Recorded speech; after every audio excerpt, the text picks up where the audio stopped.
सर्द हवा का एक ठंडा झोंका वसुधा के चेहरे से टकराया। उसका मन अशांत था, जैसे भीतर से कोई तूफान उठा हुआ हो। आज का दिन, 31 दिसंबर का दिन, उसके जीवन की एक नई शुरुआत का संकेत था।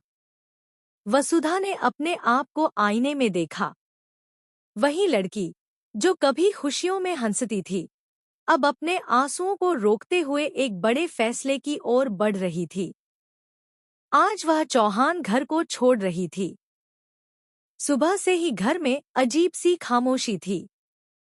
चौहान परिवार की बातें, हंसी खुशी, रोजमर्रा की हलचल, सब कुछ वसुधा के लिए जैसे बोझ बन गए थे। हर कोई उसे रोकने की कोशिश कर रहा था, लेकिन वसुधा ने तय कर लिया था कि अब उसका निर्णय किसी की बातों से बदलने वाला नहीं है। उसने गहरी सांस ली और अपने कमरे की खिड़की से बाहर देखा। बाहर धूप हल्की थी, पर दिल के अंधेरों में वह अपने कदमों को नहीं देख पा रही थी। वसुधा, तुम ऐसा क्यों कर रही हो?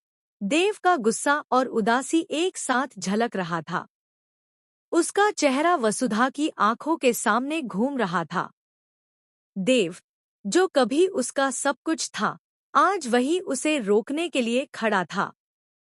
पर वसुधा अब वही नहीं रही, जो पहले उसकी हर बात मान लेती थी। उसने ठंडी आवाज में कहा, देव, मैं अपनी जिंदगी के लिए अब अपनी राह खुद चुनूंगी। मैं अब उस लड़की नहीं रह सकती जो दूसरों की खुशियों में अपने सपनों को कुचलती रहती है। घर की दीवारें जैसे उस सन्नाटे की गवाह बन गई थी।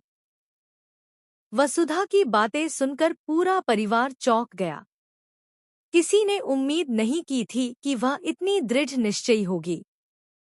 पर वसुधा ने अपनी भावनाओं को सबके सामने बिना रोकटोक रख दिया।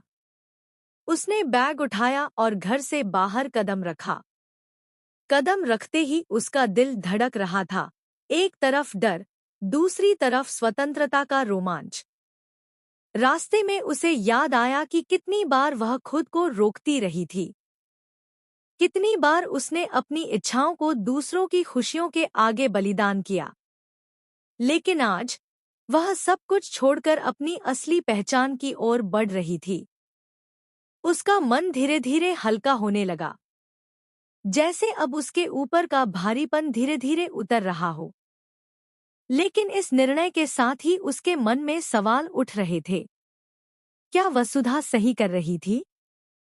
क्या वह अपने फैसले से प्यार और परिवार को खो देगी?